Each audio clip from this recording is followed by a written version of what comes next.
Hey you guys, welcome back to my channel. Today we are sitting down to talk about my favorite products from the month of March. I actually have quite a few things to talk about this month. Normally I like to keep these videos pretty short, pretty concise. I don't normally try out a ton of new makeup, and so I don't often find a lot of things change as far as what products I'm loving. This month is an exception. I have a lot of things that I've been trying out this month, a lot of things that I've really fallen in love with. Let's go ahead and jump into this video. Before we do, any of you that are new, I would encourage you to subscribe if you have not done that already, and let's go ahead and jump right in. So I want to kick things off with face products, and first off, I have a primer to share with you guys. If you have been here for a while, you might know that I am typically not a huge primer person. I normally just go right in with my foundation onto my moisturized skin.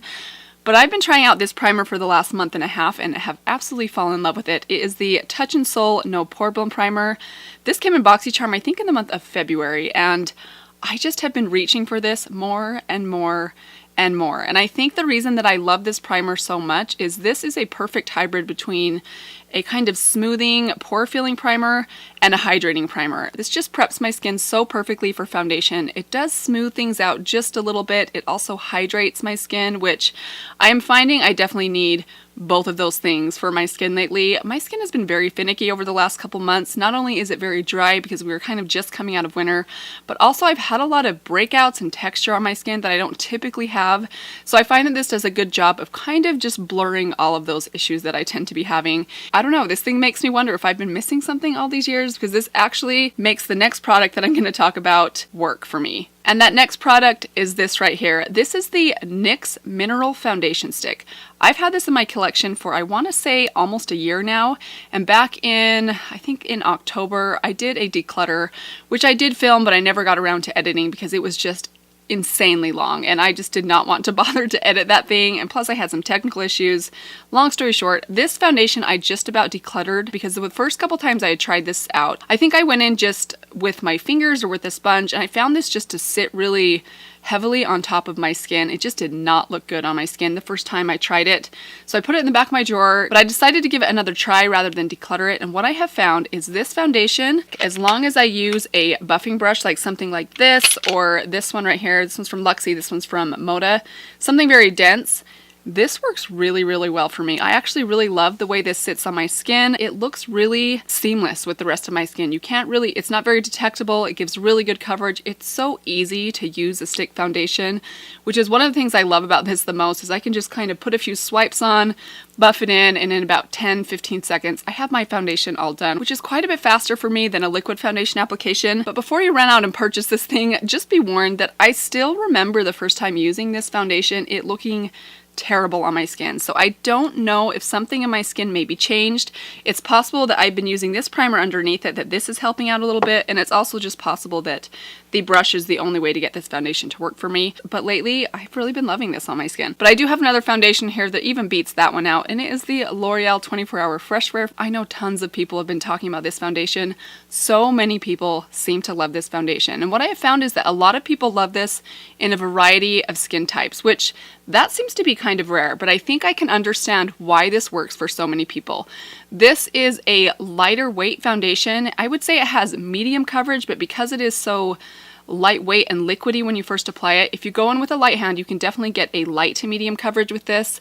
Your natural skin can kind of peek through if you like that more kind of skin-like look to your foundation. But also because it is so lightweight, it's very easy to build this up to a more full coverage. It does not look cakey on the skin. It builds up really nicely. The finish of this is kind of right there in the middle between a matte finish and a dewy finish. It just has that very skin-like finish that I think most people tend to enjoy. And also it lasts really well on the skin. This just ticks off pretty much every box in a foundation that I could have, and I think a lot of people would have. It looks good on my skin in any scenario. It lasts all day, and I just love this. I've been reaching for this one more than any other foundation this last month, and I definitely think if you are someone that thinks the drugstore cannot do foundations well, give this thing a try, because I think this is probably the most well-rounded foundation from the drugstore that I have tried to date. Sticking to face products, I have to mention this thing right here because this was kind of a love at first use product, kind of like that foundation. It is the Milani Silky Matte Bronzer. I have it in the shade 01. This is such a great bronzer. I just recently posted my bronzer raking video, and this one actually ranked really, really high considering that I've only had this thing for a month. But I totally stand by the formula of this bronzer. It is just how I like it to be. I love my bronzers to be not overly pigmented, a little bit more buildable, and much more firmly pressed. I don't like a very pigmented powdery bronzer. I like to really get my bronzer into my brush, really work it in there, and then be able to build it up onto my cheeks. I find it meshes better with my skin that way. It looks a lot more natural, and I also have the most control with a bronzer like that. I will repeat again, this color specifically I think would work fantastic if you have even fairer skin than me. I'm not sure this will work for me in the summertime, but you better believe I'm going to be picking up the darker shade of this because I love the formula, the smell, the packaging of this thing. Fantastic bronzer from the drugstore. Moving on to a couple of eyeshadow palettes. So I debated putting an eyeshadow palette in this month's video because I've been trying out quite a few different eyeshadow palettes this month, but I did want to mention 3 that I have really been enjoying this month. Each of these I think would be suited for someone a little bit different, for different types of makeup preferences, but I'm going to mention them all. First off, I've got to mention this thing. This is the Juvia's Place Magic Mini Palette. I have been really enjoying this eyeshadow palette. You can create very neutral, soft, colorful looks. You can create very bold, colorful looks. This is a good colorful palette for someone that's a little bit intimidated by color because I find most of these colors to be relatively pastel on the eyes and easy to kind of scale back and make them a little bit more wearable. Such a fun palette. You get so much versatility in here as far as the color story goes. I will be doing a Juvia's Place video in the month of April where we'll be talking a lot more in detail about this palette, but I had to mention it because I have just been loving the looks that I've been creating with this. I just think this is one of their very best palettes if you like a little bit of color in your life. The next one I want to mention is this one right here, the Anastasia Beverly Hills Riviera palette. Now, this is definitely not a palette that I would say is like a go-to palette for me, but I had a lot more fun playing with this palette than I expected to have. Now, I don't want to talk in too much detail about this palette because I did just do a full review and a 7 looks using this palette. I will link that right here if you are interested. But if you are a bold color lover, this I think will be your best friend. I think this is probably, I mean, granted, I don't have a lot of bold, colorful eyeshadow palettes in my collection, but I would imagine if you love that type of a palette, you will love this thing because I think the formula of these is fantastic. It's definitely not a palette that I will probably reach for every single day, but I think it's a fun addition to have in my collection. So if you have it in the budget and if you like color, I definitely recommend this one. And the last palette I want to mention is this one right here. This is the ColourPop Through My Eyes palette. In my opinion, this palette kind of combines the best of both worlds of these 2 palettes. So the Juvia's Place palette to me is a bit more of a pastel sort of colorful palette. This palette is more of a bold, colorful palette. This palette I think is somewhere right in the middle. I'm not really talking about the color story, I'm more talking about just the feel of this palette. You get some bolder colors in here, but they're a little bit more kind of earthy toned, which makes them a little bit more neutral and wearable, but they definitely are not pastel. You can get a lot more depth out of these looks than you can out of the Juvia's Place palette, unless you add some other shadows to it. But this is a really fun color story. If you like a little bit of pink, a little bit of green, quite a bit of bronze, and a little bit more warmth, I think you would love this palette. So I also want to share with you guys 2 brushes that I've really been loving this month. Both of these brushes are from Moda brushes, and I do want to mention this. I recently did become an affiliate with Moda brushes. I will link all that information down below, but if you are someone that does not feel comfortable using an affiliate code, you definitely do not need to use it. In fact, I believe both of these brushes I have seen at my local Walmart. So keep that in mind, and please know that this has no bearing on my opinion of these brushes. So I received both of these brushes in a PR kit from Moda brushes, and the first one is this face brush right here. This is in their mythical set.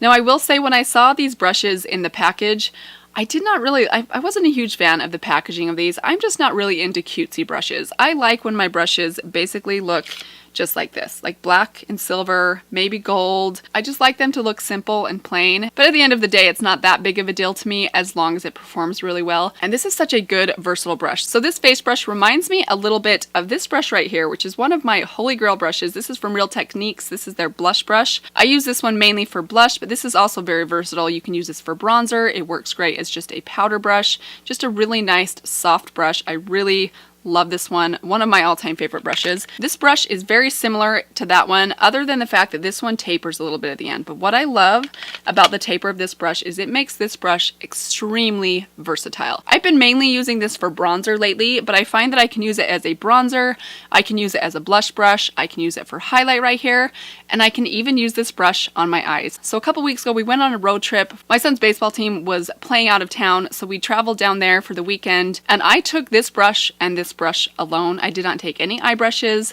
I ended up using this brush for everything on my face. I even used it on my eyes. Granted, I didn't do anything fancy on my eyes. I basically just put a little bit of bronzer into my crease, used this for my bronzer, I used it for a highlight, I even used it for my blush. I used it for everything on my face, and I found it to do a really, really nice job. So if you are someone that is all about versatility and finding something that's going to do more than one job, I absolutely recommend this brush. It did come in a set of 5, and I do think all of these are really good brushes, but this one for me is definitely the standout because it is so extremely versatile. Another brush I got from Moda that I've really been enjoying is this one right here. This is their shader brush. This is from their Moda Metallics line. This is a really good brush. I will say this, I didn't really like the other brushes that were included in this set quite as much as I did the unicorn, what are they, mythical brushes, but this brush is fantastic. I have been using this brush almost every single day for the last month. It's just the perfect shape. It's kind of a bit of a paddle shape. It reminds me a bit of the shape of the MAC 217, but it's just a little bit larger and it's much, much softer. But it does a very similar thing to what I find the 217 brush to do. I like to use this brush when I just want to add a little bit of depth into my crease. It works great as a blending brush. This is, again, just a very good multi-purpose brush. You could get an entire eye look out of this one brush if you're just doing something very standard and kind of neutral. Maybe packing something onto your lid and then shading something into your crease. Fantastic brush and extremely, extremely soft. And I do think both of these sets are very affordable. If you find them at your Walmart, I definitely recommend picking them up. Moving on, I have 3 lip products to mention for you guys today. And let's start off with the elephant in the room, which is this bold color that I'm wearing on my lips today, which I am in love with. This is the Flower Beauty liquid lipstick in the color Melon Pop. Now I think on my monitor this is looking a little bit more orangey red, but this actually has quite a bit of pink in it. If you were to take a very kind of neon, almost bold orangey red and add a little bit of fuchsia into it, this is the color that you would get. Such a fun color for spring. Now I will say this color is not for the faint of heart. This is extremely bright, but in the most fun and beautiful and wearable way. I love wearing a bold lip like this when I have very little eye makeup on, which I actually have quite a bit of eye makeup on today. But I love wearing this with just a little bit of winged liner, a lot of mascara, maybe some like highlighter on my lid, and then my hair pulled back either in a bun or in a ponytail. And I know this is kind of off topic, but I find that I only ever like how I look in a bold lip if my hair is up. I'm not quite sure why that is. It might be because I have such big poofy hair, that there's something about the big hair and the bold lip that's just a little too much for me. But there's something about pulling your hair back out of your face and putting on a bold lip that I just think is very chic and kind of timeless. So if you are someone that maybe you don't like how you look in a bold lipstick, try pulling it off with your hair pulled up and see if it makes a difference, because I definitely find that's how I think I look best in a bold lip. But if you don't mind a bold lip and you are looking for something really fun and colorful for spring, this is such a fun color for spring, for summertime. I can't wait to wear this when I have a little bit of a tan. I just think it's so fun. This is just how I like to wear a bold lipstick. Next up, a lipstick I've been reaching for over and over again is this one right here from ColourPop. This is the color Tiptoe. It's a lighter toned nude without being overly light. I love wearing this with a bold eye. I think it's the perfect color. It has that perfect mix between a peach and a pink undertone to it. Definitely recommend this one. If you're ordering from ColourPop, I would definitely recommend this color and this formula. Love this. And last up is another lip product from Wet n Wild. This is their Liquid Catsuit High Shine lipstick in the color Send Nudes. Now, I have heard tons of people talking about these. I recently picked this up at my Walmart when I saw them there. And I have to say, this formula is so incredible, and it actually looks like the exact same color as the other one. It's very clear what type of colors I like to wear. But here's the thing I love about this specific product. So if you were to take say the NYX Butter Gloss, like a really nice lip gloss, and your favorite creamy lipstick, put them in a blender and then stick them in a tube with a doe foot, this is exactly what you would get. This is the perfect mix between a creamy lipstick with a little bit of gloss in it. It's kind of a multi-purpose lip product. It gives you rich color, but it gives you a little bit of glossy shine. It's very comfortable, easy to reapply. I love this thing. This is such a great product. I'm really interested in picking up a couple more shades of this because I think it's such a good, easy to wear lip product. Okay, I think we are down to my last product, and this is not a makeup product, but I had to mention it because I have absolutely been loving this last month. So quick little backstory. We had plans to go to Arizona for spring break, but apparently if your son is playing high school baseball, you do not have a life. They have practice during spring break. They have tournaments during spring break, which we were not aware of. My son's a freshman. We're kind of new to this whole high school sports thing. Anyways, those plans ended up getting canceled. We ended up just sticking around at home during spring break, but in preparation for our trip to Arizona that never happened, I really wanted to be a little bit tan, so I decided to kind of delve into the world of self-tanners. Now let me start off by saying this. I am not very experienced in using real hardcore self-tanners. I like using the ones that come in the lotions that are kind of a subtle self-tanner. I know I've talked about some of those before, but I went to my Sally's Beauty Supply and I picked up this thing right here. This is by the brand Tanwise. This is their dark bronzing self-tan mousse. Now I want to start off by saying this. This is a very finicky, difficult product to apply. The first time I applied it, I actually used my bare hands, which I knew better. Like, I've heard people say that you should always use a mitt when you're using a real self-tanner. Well, when I was done applying this, my hands were like a blackened green. It was absolutely terrifying, but I will say after about a day and a half, it completely wore off my hands with a lot of vigorous scrubbing. I do use latex gloves when I apply this now, and it is a little bit finicky to work with. You have to be very careful how you apply this, but it gives you such a beautiful olivey brown, dark, beautiful tan. I just love the way this looks on my skin. When I first apply it, it's a little bit almost green looking, but once it kind of sets and starts to dry down, it just turns that perfect, very nice, natural looking tan color. So if you're someone that's experienced with self-tanners and looking for something a little bit more affordable, I recommend checking this out. This was still $15 from Sally's Beauty Supply, but it is a very large bottle. And that, I think, is nothing compared to like Saint Tropez, which I just could never stomach spending, you know, $50 on a self-tanner. It's just a little bit pricey for me. This is definitely more in my budget, and I was really happy with the results of this. Be warned though, this will stain your clothes before you wash it off the next day. So I definitely try to wear something a little bit darker when I'm wearing this. If you do wear white, it's definitely going to kind of ruin your clothes. So be very careful with this. Know that it's a little bit finicky, but if you're willing to take that risk, it really is a fantastic product. All right, you guys, and that is it for my monthly favorites. I hope that you guys enjoyed this one. Thank you guys so much for stopping by my channel today, for watching my videos. I appreciate it so much. Also, a quick announcement for you guys. In the month of April, I am planning to do a full month of nothing new theme here on my channel, where basically we're going to be revisiting some old products. I will finally have my Juvia's Place video up this month. Let me know if you guys have any ideas or insight that go along with this theme. I'd love to hear your thoughts. Thank you guys again for stopping by today. If you are not subscribed, make sure you hit that subscribe button before you leave, and I will see all of you in my next video. Bye. One of the most well-rounded, well-performing, is that the right grammar? That sounds wrong, but so does good performing palettes, so I don't feel like I've really like divin.